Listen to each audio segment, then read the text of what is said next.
After 3 months of waiting, the SportShifters GT2 shift knob for the S4 has finally arrived. So here's the shift knob. I'm going to be installing it, or mocking it up I guess, for recording purposes on my old OEM shift rod. I got the JHM short shifter on there. It's a shorter, weighted at the bottom, but I'm going to be installing it on this. So what comes in the kit, obviously your shift knob, and it has a pre-inserted Allen key to lock the shift knob on the shift rod, and this little warning that they give you to not remove prior to the installation. But if you do, this is how you open up that hole to get the Allen key in. And it comes with a locking collar, and it comes with 2 centering rings. One is for shift boots with 2 seams, like the Audi ones. This is the replacement that I got off of Redline Goods with purple stitching. And this one here for other types of boots, the ones that have 4 seams. So per their installation instructions, they want you to install the collar, put the shift knob on, then raise the collar up till it bottoms out with the knob, and then you lock it into place. And this is your height, right? Once you have that locked in, you remove the knob, insert the little centering ring, and it fits in there just right. So once you have that in place, that's when you put the boot on, and then you align your seams with the notches on the centering ring. Then the knob goes on, and then you tighten the little set screw to lock it in place. So that's basically how it's gonna look once installed on the car. All right, so now all I gotta do is go install it on the car, but I gotta install the shift boot first before I do that. All right, so here's my old shift knob. It's not the OEM one. I bought this off of Amazon, and as you can see, the fake leather has started to just rub off. And then I tried painting it, and when I was doing the radio install and I had this out, it was hitting up on the shift knob and it started to flake the paint off. So now this is coming out. Basically, to get this out, you stick your fingers in through here and then pull up, and then this comes out. You're also supposed to take the AC controls out too, which is the same shit. There's like a little access hole underneath here. You just pull out, and you could undo the connectors, but it's not needed.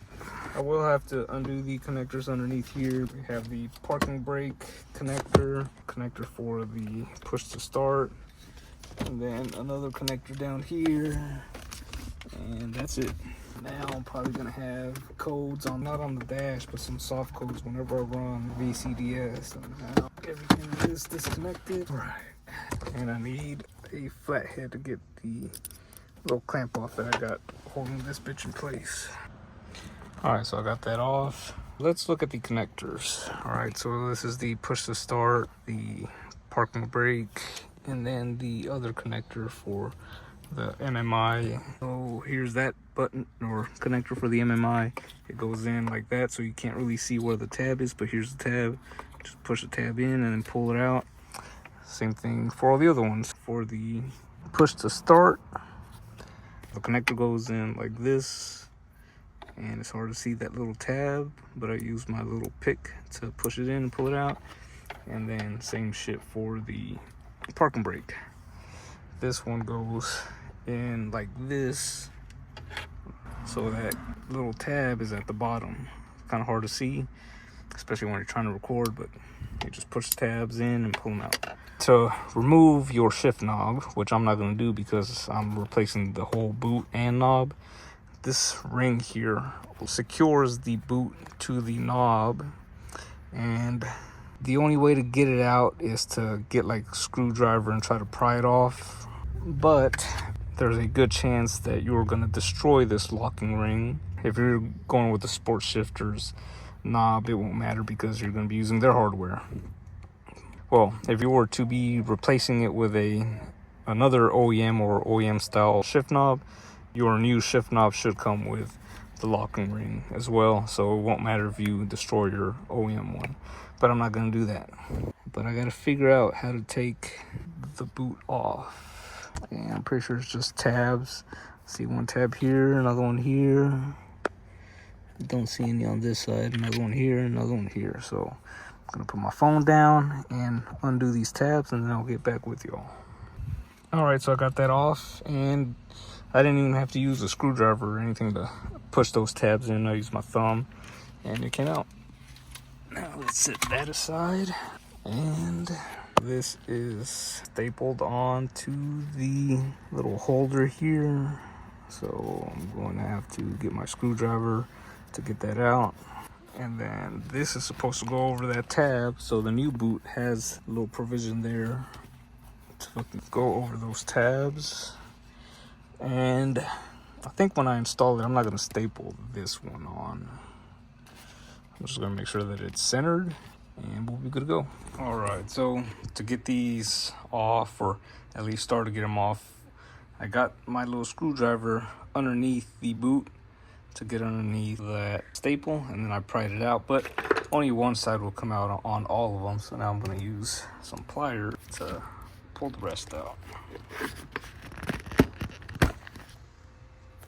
So now I got to do that to all the rest of them. All right, so I got the new boot on. See, it went over the tabs.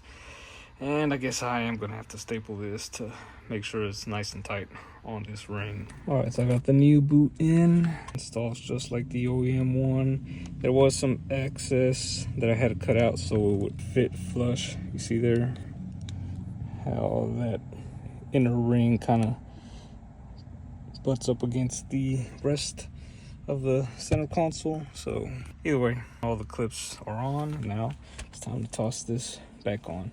And I did undo the connectors to the AC because it was getting in the way, but whatever. Everything reinstalls in reverse order. God, realize it's being a pain in the ass. All right.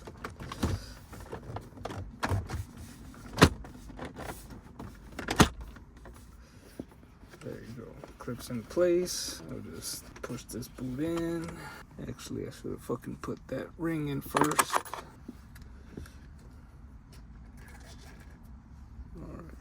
Alright, so this locking ring goes down, shift knob goes in. Alright, lock these little fucking things in place. Let's see. Right. Now I gotta struggle to get this boot. It's gonna be easier said than done. There we go. Get the centering disc in.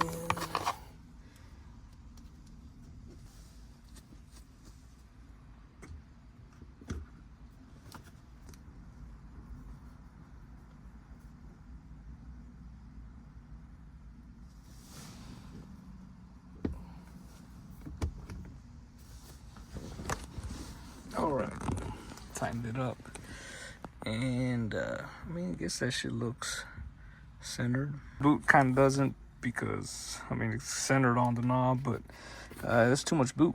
I'd forgotten that I chopped the rod on the JHM shifter to lower the knob on my car, so it's just a little bit lower than the stock knob.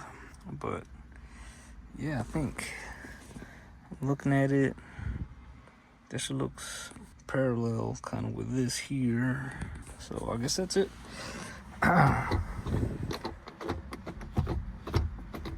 It feels nice. So all right, so quick review of the shift knob. It looks and feels amazing. Easily one of the best looking knobs out there, especially with all the customization options. The only thing I changed is ordering one built exactly to my spec. This one here is a prefab version for Euro tuning, and it weighs 300 grams. The added weight definitely helps reduce a lot of the notchiness you get with the stock knob. The Redline Goods shift boot also came out great. The texture gives it a much more premium look than the factory boot, and I went with purple stitching to match the color theme going on with the S4. I'm not affiliated with either company, but I'll leave links down below for anyone interested in customizing their car. Both companies make products for all makes and models. That's it for this video. I'm finishing up major maintenance on the TT, and once it's out of the garage, the S4 is going in for a much needed timing job. If you want to follow along, drop a like and subscribe for further uploads, and I'll see you guys in the next one.